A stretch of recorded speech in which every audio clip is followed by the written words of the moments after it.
struts like John Wayne, resembles Jim Carrey, and dresses like he's visually impaired. Because he is. Insight with Mark Farrell on the Progressive Radio Network. Yes. Great to have you aboard. Good Thursday morning or a happy Friday Eve. It's Mark Farrell. The show's Insight. Progressive Radio Network. It's a cold one in New York City today. But I'm psyched to say, on Saturday, it's going to be near 60 again. So this seesawing weather doesn't get any complaints from me. No, not at all.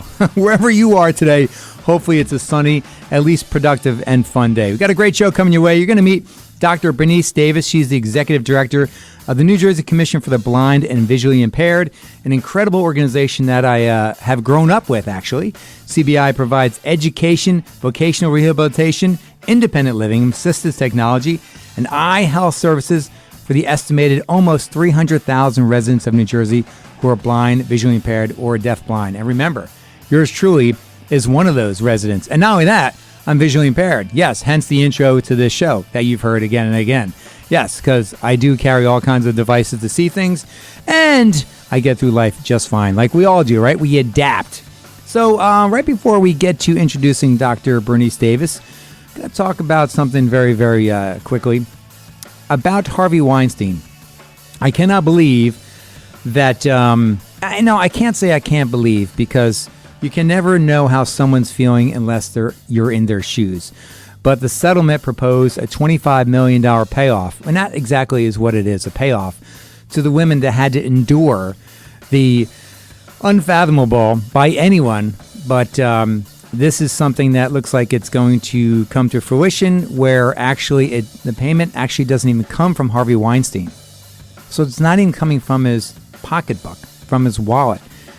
An insurance company pays out the $25 million, doles out the money to the women who've come forward, who've jeopardized much of their life, their career possibly, their reputation, and I applaud them for coming out. I applaud them. But I just want them to make sure, because, yes, I'm sure everybody can use the money, but to have your day in court, to sit there and say what was done wrongfully, to be able to have a podium, a platform to speak up for yourself and for all women, to put it all out there that this is not acceptable, this is not tolerable. Accountability is must have in a situation, in every situation. So I just hope that they just really think this through before they sign on the dotted line, because I just don't want anyone to live with something just because money talks. And of course, you know what, this really is emblematic of a broken system.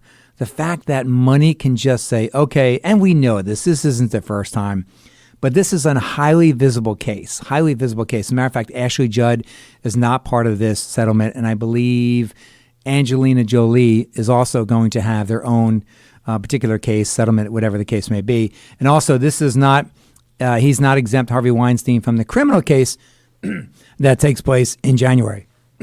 Pardon me. So he does have certainly a long road to go. As a matter of fact, the judge doubled his bail because he's been tampering with his ankle bracelet. His ankle called a bracelet? Well, you know what I mean. I guess he's been trying to get it off. And here's an example of what he's doing in his off time. If Harvey Weinstein comes sauntering in here, thinking he won't be recognized because the place is filled with blind and visually impaired people, just hang loose. Because the guide dogs around here can smell a piece of shit from a mile away. That's from a couple weeks ago when I was hosting Laugh First Sight, a low vision benefit for laughfirstsight.com. Anyway, it was pretty timely because the day before he was seen, Harvey Weinstein was seen in a comedy club and women were calling him out. Anyway, so my point is that whatever the case may be, if it's something in your life, stand up for what you believe in. That can't be bought. Your self-esteem, your pride cannot be bought. Mark Farrell with you. The show is Insight. Dr. Bernice Davis is the executive director of the New Jersey Commission for the Blind and Visually Impaired, known as CBVI, and the organization turns 110 in 2020. Welcome to the show, Dr. Davis. How are you? Yay. Come on up to the microphone. Don't be shy. Don't be shy. Thank you so much for having me here today. Thank you so much. And also, almost a birthday for you, 15 years with CBVI. Oh, absolutely. 15 years. Come next year. It's a wonderful organization to work for. Every day I get up with a positive attitude because I love the people that we work with and I love the services that we provide to New Jersey residents across the state who are blind, deafblind, and visually impaired. And that's a lofty task because nearly 300,000 residents. That's a big number. Yes, it is a big number.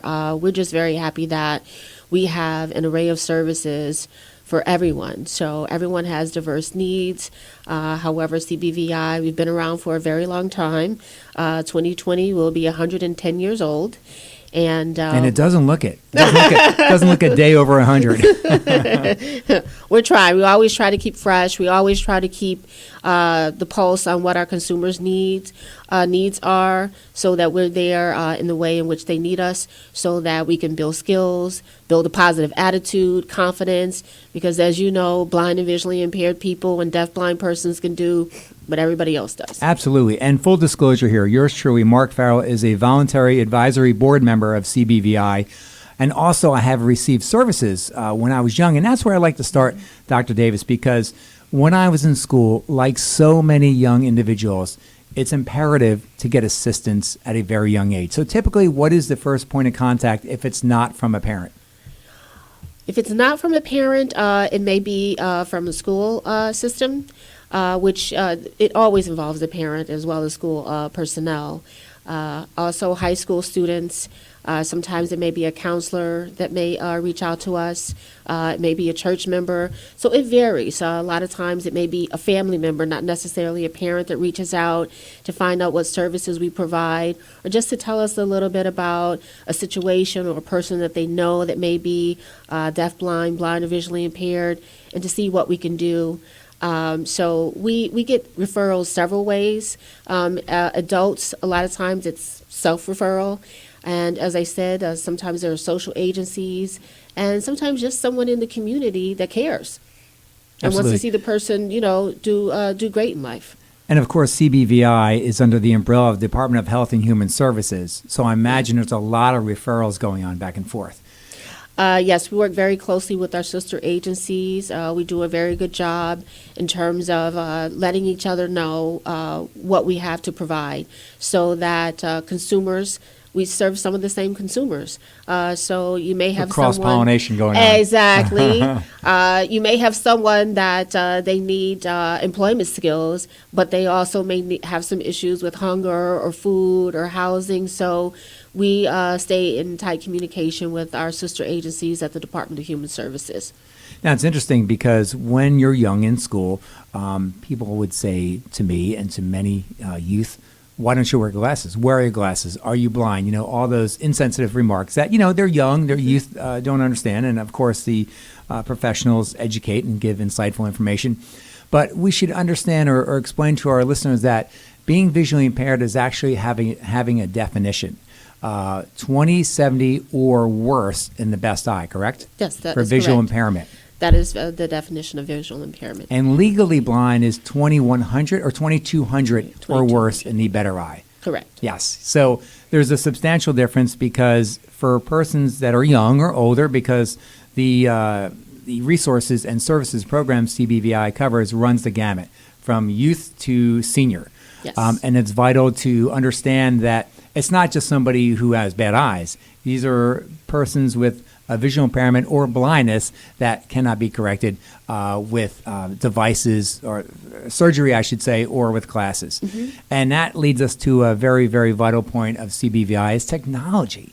I mean, 15 years ago when you started your career at CBVI, who would have thought that a phone could have told you how to get here? Exactly. Directions, it everything. just keeps coming, But as you said, technology has opened up so many doors and continues to open up doors. We even see in the larger community, different vendors and how they can actually engage blind and visually impaired and deafblind consumers now. Employers, learning more about accessibility, how to make their systems accessible, their communications accessible, how to work with someone who's blind, visually impaired, or deafblind, and understand that they certainly are not a liability, but a true asset to the company. Absolutely. I say this all the time, that persons with disabilities are some of the most reliable and productive staff members across the board. Absolutely. They are so happy to get to work, because sometimes it's an arduous trek just to get to work, and also just to have a job and embrace what they do. They may not love where they start. None of us love sometimes where we started. I mean, look at you 15 years ago. Look at me 15 years ago. It was a stepping stone. Absolutely. But someone with a visual impairment or deaf blindness, has a way in to prove themselves, and I love that. Absolutely. So assistive technology for me back then was, I remember someone from the commission, a very, very affable person, coming to me and saying, hey, this could revolutionize your life. And it was a large print dictionary. I'm thinking like, oh no. But that was what was available back then. Right. Nowadays, I know several blind individuals that even just use their iPhone products because they're so, to our point before, so cutting edge. So not that anybody wants to have a disability, but there's never been a better time to have a visual impairment or blindness because of the industry standards. Absolutely. And I think, and that's across the board. So whether it's our infants, our children, adolescents, people who are 55 and older, I mean, we've just seen such a big boom, and everything at the tips of our fingers in terms of being engaged in the community, being engaged in the employment field in every aspect because of technology. It's huge. And, it just keeps coming. We just want to make sure that we are available to employers. We do have employers that reach out to us who want to diversify their staff, who want to bring Excellent. on people, absolutely, who have disabilities, but sometimes they're just not sure, how do we make this happen? How does this work? And that is one of the services that the Commission for the Blind and Visually Impaired, we provide to private as well as public employers. We come in, we'll take a look at their system, give them recommendations on how to make it accessible. So we're certainly here as a partner. Fantastic. So a full-blown assessment. Yes, absolutely. So in terms of technology, and I wouldn't hold you to a number, by all means, Dr. Davis, but think about 10 years ago compared to currently, say 2020, how much technology was available for students in schools in the state of New Jersey that can really help them in the classroom, out of the classroom, compared to nowadays. I mean, you must see like a exponentially huge difference in improvement. Well, there's a huge difference, and I don't know necessarily if it's about the number of equipment that was available back then. It may have been, say, 1 to 3 devices that were available to children. But now there's a plethora of devices, number one. But the cool thing is that you have devices in and of itself that can do so many things. So instead of a kid, lugging around equipment or, books that they really don't want to, to carry, they can carry 1 or 2 devices that they can do everything. It levels the playing field. Wow, fantastic. And being that you're the recipient of federal funding, does that help streamline and make things a little bit more manageable, or devices are expensive no matter how you look at it, so it's always a challenge? So devices, they are expensive. However, we do receive half of our budget, approximately, is from federal money. So it certainly helps us to cover any kind of devices or equipment related to vocational rehabilitation services or independent living for persons who are 55 and older. Well, that's huge. I want to get right into the independent living, because regardless of your disability, independence, freedom is everything. We all want to be free. I mean, think about when you got your driver's license at age 17, or when you went to college, or you're just off on your own. Freedom is everything. So when you have a disability, it can be limiting. So offering a program like that is gargantuan. Talk about that, please. So our independent living program, it's something that is offered to blind and visually impaired and deafblind consumers across the state of New Jersey who are residents. And it's different for everyone, but the focus, some people need more education and training around eye health. So we actually have eye health nurses that teach our consumers how to take good care of themselves. We also have itinerant staff that actually go into someone's home and teaches them how to use Braille dots, possibly, or different adaptive equipment or techniques to access their phone better, the television, the microwave, how to manage their money, their clothing in terms of colors. So there is an array of services that we offer around that right in the consumer's home. And to family members as well. Yes, family members and even the larger community, because sometimes family is not just close to home, community as well. Takes yes. a village, right? Yes. There you go. In terms of Braille, are students that on the younger side, do they have more options? Of course, we're talking about technology and a plethora of availability, how ubiquitous it is. Is it more likely that someone who's younger will not learn Braille nowadays, or is it a personal choice? Well, I think that's been an issue of discussion. What I can say is that I've been told before, why do you keep producing Braille books? Why does somebody need Braille books? It's so costly. It's costly, and also there are so many electronic formats available in terms of audiobooks, so forth and so on. However, Braille is important because Braille is the equivalent to a printed book for the sighted. So it would be like somebody saying, let's get rid of all of the bookstores. Let's get rid of all of the libraries. So Braille is here to stay. We encourage our students to learn Braille, and that is not something that would ever be replaced with electronic books. We need our books. I totally agree with you. As you can tell, I was shaking my head and smiling. The $1,000,000 question is, do persons with visual impairments or blindness learn Braille nowadays via digital device?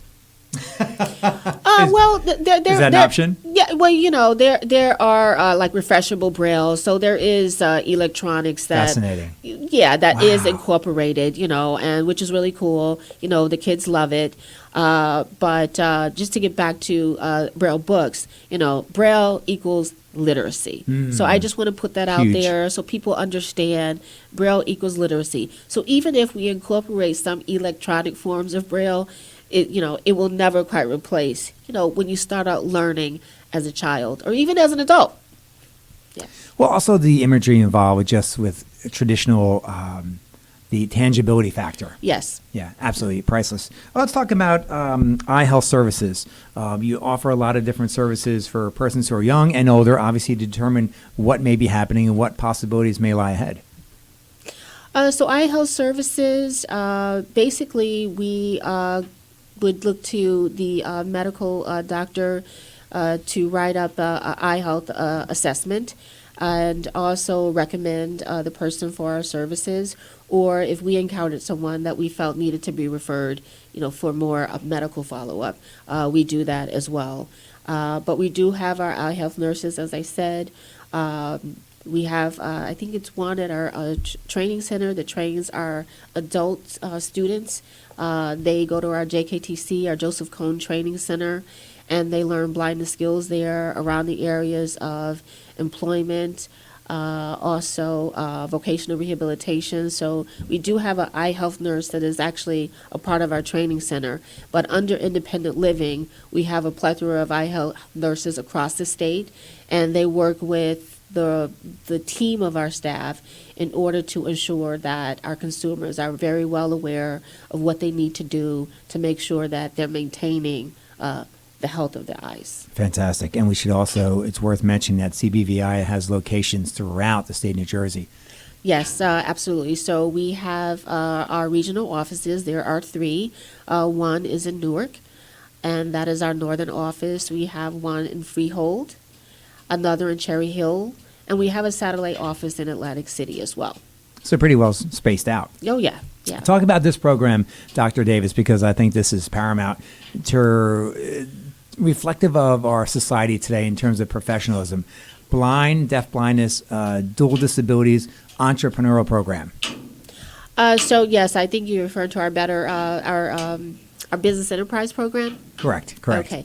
Yes. So that's an awesome program. It's a program that we offer to blind persons, deaf-blind persons, visually impaired persons who are interested in being self-employed. Love it. Yeah, entrepreneurship, right? So it is something that we offer. We offer it as part of our vocational rehabilitation program. It is another federal program that we have. And when for people, just to make it more relatable, when you go into state buildings and you see some of the stores, and you'll see some of our blind managers running and operating their own businesses, their own stores. And what we're trying to do now is just to get the word out to young people, to let them know that there are opportunities around self-employment, around entrepreneurship. So women, that's another audience that we're trying to target. Fantastic. Yes, absolutely. I love how today's youth are a bit more emboldened, wouldn't you think, in terms of stepping out on their own, because the landscape has changed. I mean, it kind of embraces and certainly warrants. I mean, 3/4 of the people on Facebook are self-employed, whatever that means. That and 350 will get you a subway ride. But the fact is there's so much more viability and acceptance. And when we said before, it takes a village, I mean, just this program itself, for someone who is blind or visually impaired or deafblind, to have support, a launching pad, a reference to go back and maybe get technology, get services, even just counseling, because you offer counseling as well. So there's a whole one-stop shopping here. Yes, so there are two... I just gave you a lot, didn't I? Yeah, no, that's it. That's good. That works for me. So our vocational rehabilitation program, employment services, also known as our VR services, they are counselors. So that's why we call them VR counselors. And they are to work with the consumer in partnership in order to find out, what skills they may need to enhance their skills in the employment area. Some people don't know what they want to do, and our counselors are a guide to assessing, what are you good at? What would you like to do? Some people know clearly what they want to do, and our counselors, they talk with them, they work with the consumers to find out what are the next steps. Is it more training around orientation and mobility to get around safely in someone's community? Do you need more braille? More keyboarding skills? So the vocational rehabilitation counselor, definitely, they work hand in hand with our consumers to get them to their goals. Dr. Bernice Davis is my guest. My name is Mark Farrell. The show's Insight on the Progressive Radio Network. The Commission for the Blind and Visually Impaired of New Jersey goal is for consumers to achieve full inclusion and integration in society through success in employment, independent living, and social self-sufficiency. That's great stuff. I want to talk about a program here that I read about that is pretty phenomenal here. If I can read my large print font. It's called SURE, Senior Hands-On Retreat Experience. And now we can focus on the senior population, which is vital because if you think about the boomers, macular degeneration is very, very commonplace among many other visual impairments. So this program itself is very, very beneficial. And it's not just it's a 5-day retreat. That's huge. Yes, it's a 5-day retreat. There is the application for the program for Commission for the Blind consumers who are 55 and older. So once someone goes through the application process and they're selected for the SURE program, not only do they attend the program, they can have a companion accompany them for the 5 days. And this takes place in the Bahamas? No, not quite. North Jersey? Usually in South Jersey. Oh, there we go. It's a little warmer there. And you have open house a lot of times at the Joseph Kahn Training Center for families and students, and we kind of alluded to that before in terms of about being new to being visually impaired or blindness. Takes a lot of training and a lot of people and a lot of patience. Yes. So our Joseph Kahn Training Center is located in New Brunswick. And we offer an array of vocational rehabilitation services. The goal for the program is for someone to get employed or to have the skills that they need so that they can get the job that they want. So we're very focused on competitive employment. And with competitive employment, there's a lot of skill building. So the same services that we offer on an itinerant level in the larger community, when someone goes to the Joseph Cone Training Center, it's a 20-week program, and that can be customized. So if somebody says, listen, I really don't think I can do the 20 weeks, we work together with them to see, what really is going to be beneficial. Perhaps they only need to be with the program for 6 weeks, but we try to meet everybody where they are. Yes. That's amazing. How long has that program been in existence? Oh, I believe about, in some form or another, probably like well over, I think, 30 years. Is that one of the more utilized programs? It is. Yeah. It is. And we're always looking for ways to get the word out, always looking for ways to bring the community in so that they're aware that this is a training center for blind, visually impaired, and deafblind consumers. And, we want to work with the partners in the community right around New Brunswick, and I think we've done a very good job of that. Dr. Davis, I'm not sure if there's an actual definition or term for this, but I've been speaking to a lot of blind people in the last couple of weeks, and just when I'm at different conferences, et cetera, and they were talking about how they had a period where, and they say the 7-year cycle, where they began their vision loss, and before they got their feet back on the ground and felt comfortable and, went through therapy, whatever it took. But a few people mentioned this 7-year time. Does that ring a bell for you?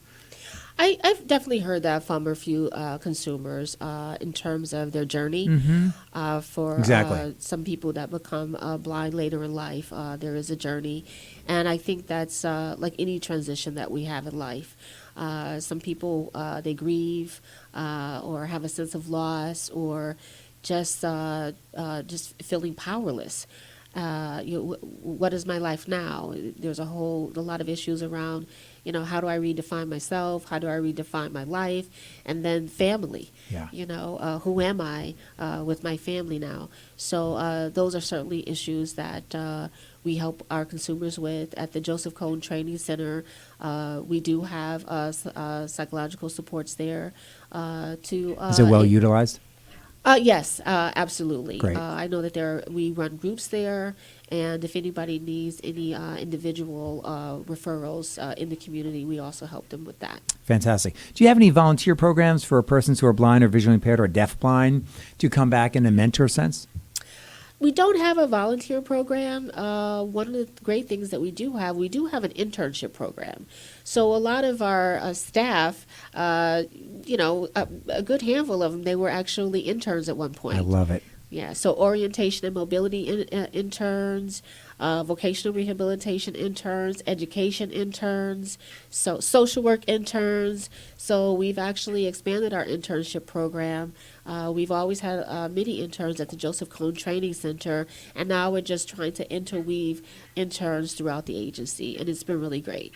Another program I was reading about, the SHARP program, Students Hands-On Alternative Reinforcement Project. This seems vital because I remember being visually impaired and being kind of daunted about going into high school and also going into college. It's a whole new world for sighted persons, let alone trying to navigate a campus and just a syllabus. What the heck is a syllabus? So it's great to be able to have that sage advice and experience before embarking on the next level.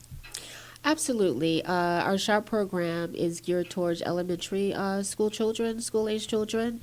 And it's great. It takes place in the summer. We have our teachers of the blind and visually impaired. They do a wonderful job. We partner with a state university in order to give the kids as it says, hands-on experiences in the community. It also offers peer-to-peer relationships and bonding. Sometimes SHARP is the very first time that a blind, visually impaired, or deafblind kid has met someone who's blind, visually impaired, or deafblind as well. Vital. That's vital. crucial. Oh, Absolutely. My God, yeah. Absolutely. As a matter of fact, I'm sorry, I confused the SHARP program with the College Preparation Experience, CPE. Both are vital programs, obviously at different junctions of youth life and experience and age. But again, the college entry point is just vital because, again, it's daunting for anybody to go to school. Yes. But with a visual impairment, deaf blindness, et cetera, just having a little bit more experience and insight is gargantuan. Yes, and actually both programs, even though they're different age levels, our goal is to do the same thing. I mean, we want to prepare our students as much as we can for any journey that they're taking in life, any transitions, for the kids. As I said, a lot of times they've never met anybody else that was blind. For our high school kids, they love it. I mean, it's a great program. We also have a program that we offer called EDGE. That program is also geared towards high school students who some go on to vocational schools, some go on to colleges, or even starting their own businesses. So, anything that we can do to prepare our consumers to enhance the feelings of confidence and I can do it attitude. And as we know, peer support is so very important, particularly when you're facing challenges for all of us.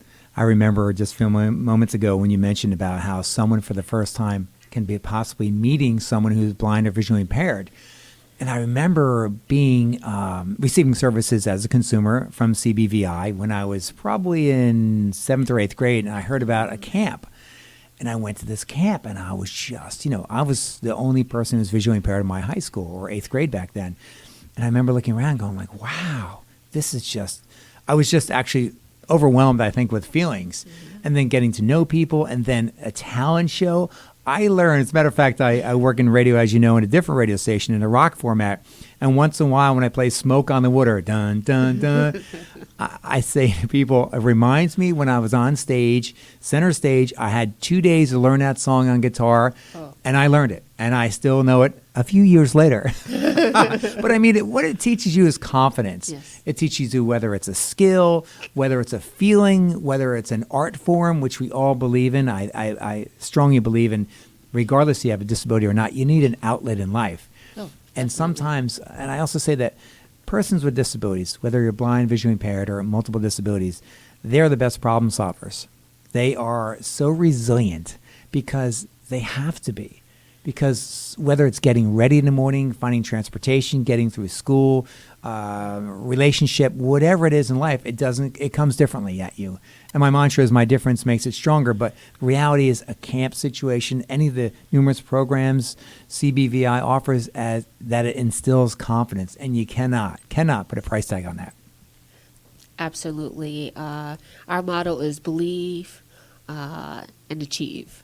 Makes a good T-shirt. Independence, believe, and achieve. And to hear that, particularly like in a group of young people chanting that, independence, believe it, and achieve it, it's so very important because, as we know, attitude and the way that we think about things, a can-do attitude, it takes people a very long way. So it's incredible just to encounter people who at one point thought because of their blindness, visual impairment, deaf blindness, that they weren't able to do something, and then to hear them give testimonials about like, wow, I can't really believe the changes that I've made in my life. And it's that's one of the highlights of all of our programs, whether it's our SHARP program for elementary school children or our SHORE program for our seniors who are 55 and older.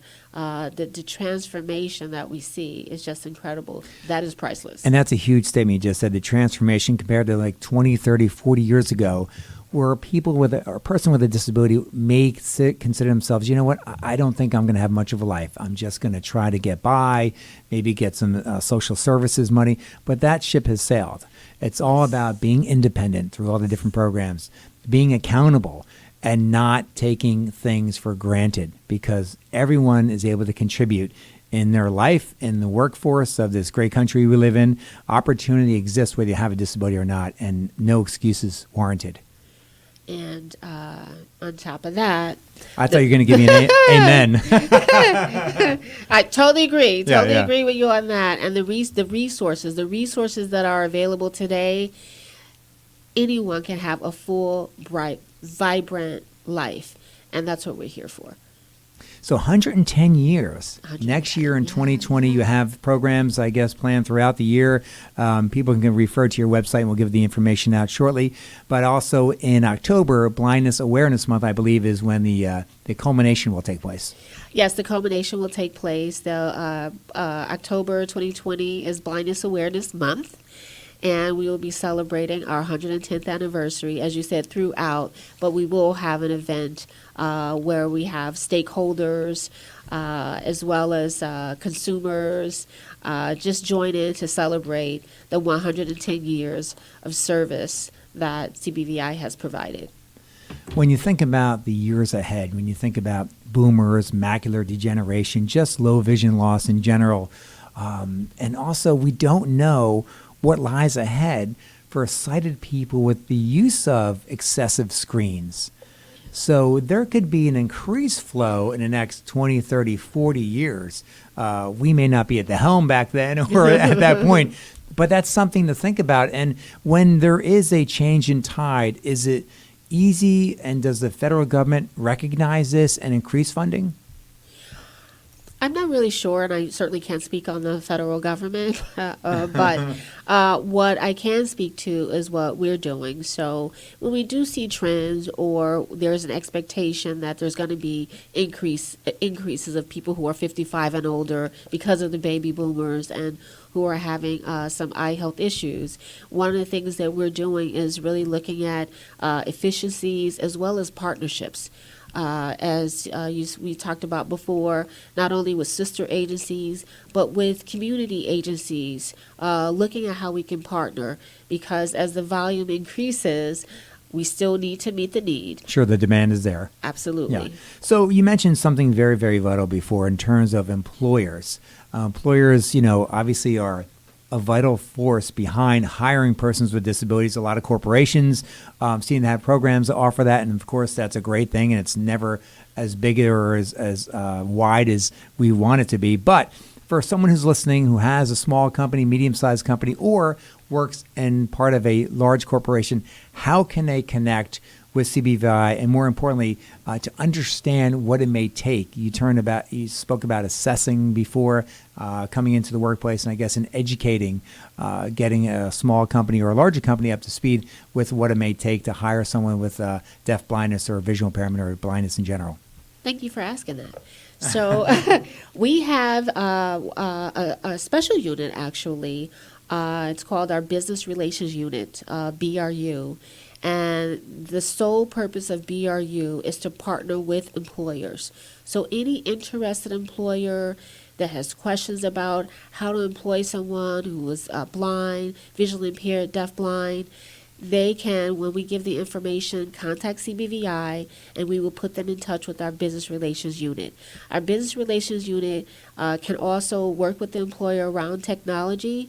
However, we also find that our Business Relations Unit, they educate employers. They educate employers about what blind and visually impaired and deafblind consumers can do. A lot of employers, they have a lot of fears around employing someone who has a disability, and we're there to really sit at the table, have an open discussion about all the pros.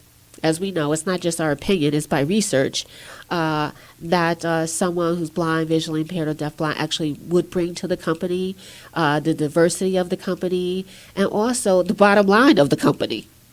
Absolutely. I mean, there's so many different articles that have been written in studies, as you indicated, but it's reality that I think the unknown, you hit the nail right on the head, the unknown is the scariest part. Yeah. Well, how would I even go about this?